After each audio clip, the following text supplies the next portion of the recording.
You're ready with me while I tell you the story about how my fiance proposed to me last month. Is this how all the TikTok makeup bitches do it? Slay. Why do I feel like these are actually fucking useless? Fuck those things. I'm using the Dumbo ears my mother gave me. Yes, I'm gonna post the video too.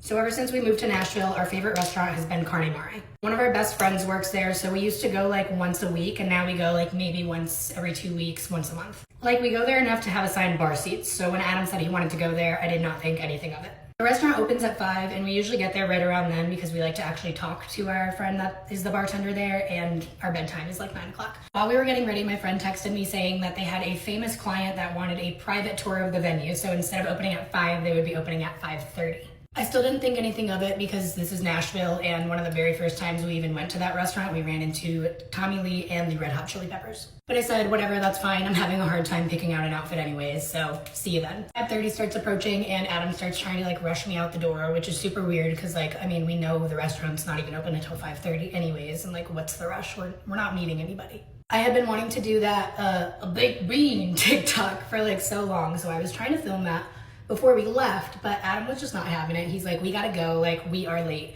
Like, come on. I'm like, what do you mean late? Like, why are you rushing me? Like, just do the TikTok with me. Like, come on. I didn't get to make my TikTok, and honestly, I was a little salty about it, but whatever. At this point, we are on our way to the bar. We get to the bar, and I start walking in, and I notice there's like a bunch of people in the restaurant, and I'm like, that's weird. Like, they opened a little bit later. Like, how are all these people here? I walk into the restaurant, and my friend runs right up to me, gives me a hug like she always does, and she's like, oh my God, on top of the private client, you know, the private dining room? I'm like, yeah, of course. She's like, a pipe burst overnight. Nobody knew. It's completely destroyed. I was like, oh my God, what? Like, that's insane. She's like, yeah, come on, I'll show you. So I follow her into the private dining room, and like, I'm looking down at the floor because I'm expecting this crazy flood. And as I walk in, I see like a bunch of people in my peripherals, and I'm like, that's weird. Don't they know there is a flood? Kind of seems unsafe, whatever. And then I see like, there is no flood. And I look up and I see my dad. That's the first person I saw, and then I saw my mom, and then I saw my grandma, and then I looked across the room and I saw Adam's parents and Adam's brother and his wife and my brother and his girlfriend, and I was like,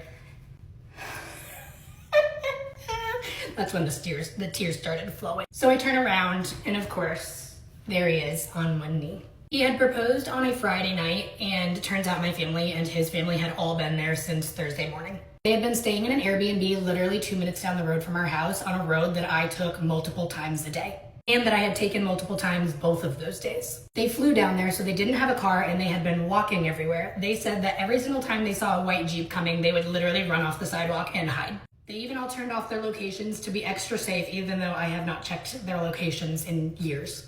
It doesn't end there. He had planned a whole dinner for us and our families at Carne, and then he planned for everyone to go upstairs to their rooftop bar called Proof. Got upstairs to Proof, and all of a sudden, all of my friends came running up to me. My dumbass was like, oh my God, no freaking way. What are the chances that you guys are here? I just got engaged. They were all like, yeah, we know. We've known for months. Adam invited us here, and we've been waiting for you. So he managed to completely surprise me, had both of our entire families come out, managed to hide all of them for 2 whole days, organized an entire dinner for all of us, had almost all of my friends waiting upstairs for me, and catered an entire brunch at our house the very next day, and got me my freaking dream ring. Don't settle, ladies. Do not settle.